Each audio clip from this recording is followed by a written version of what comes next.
পরিবারকে সহায়তা করতে গিয়ে নিজের স্বপ্নগুলোকে অকালেই বিসর্জন দিয়ে থাকে। আমার পাশে দেখতে পাচ্ছেন, তোমার নাম কি ভাইয়া? ইয়াসিন। ইয়াসিন, তুমি কেমন আছো? ভালো। ভালো আছো?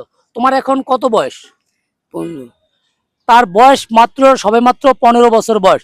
তুমি কি পড়াশোনা করো? না, কাজ করি কি কাজ করো? ওয়ার্কশপে।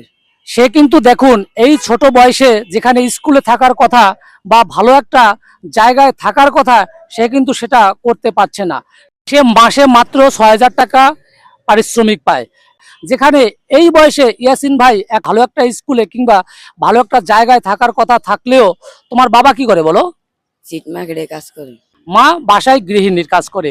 আমি আপনাদের মাঝে একটা তথ্য দিতে চাচ্ছি, আপনার সন্তানকে যদি স্কুলে না পাঠান তাহলে কিন্তু এভাবে স্কুল থেকে তারা ঝরে পড়বে। কারণ এই ইয়াসিনের অনেক স্বপ্ন ছিল। তোমার কি স্বপ্ন ছিল ছোট সময় বলো তো? বড় একটা কিছু হয়। বড় হয়ে সে একটা কিছু হবে, যেমন ইঞ্জিনিয়ার, ডাক্তার, বড় হয়ে একজন ডাক্তার হবে। কিন্তু সেই স্বপ্নগুলো সেই স্বপ্নই থেকে গেল।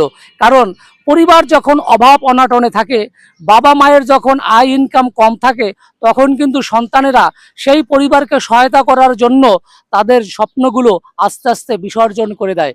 আমি আশা করব এই ইয়াসিন এখন যে 6,000 টাকা ইনকাম করছে মাসে, সে আরো ভালো কিছু করবে, সে আরো ভালো স্বপ্ন দেখবে, সে পরিবারকে সহায়তা করবে। তোমার কি এখন খারাপ লাগে স্কুলে যেতে পারছো না? জি। তোমার খারাপ লাগে?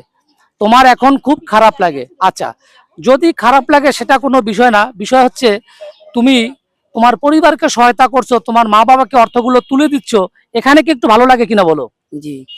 তোমার বাবা মাকে একটু সহায়তা করতে পারছো। তোমার কয় ভাই বোন? 2 ভাই 1 বোন। আপনার সন্তানকে স্কুলে পাঠাবেন, আপনার সন্তান যেন ভালো কিছু করতে পারে, সন্তান যেন ভবিষ্যতে কোনো ডাক্তার কিংবা ইঞ্জিনিয়ার কিংবা বড় ব্যবসায়ী কিংবা কোনো শিক্ষক হতে পারে, সেই প্রত্যাশা ব্যক্ত করে ইয়াসিন তোমাকে অনেক অনেক ধন্যবাদ।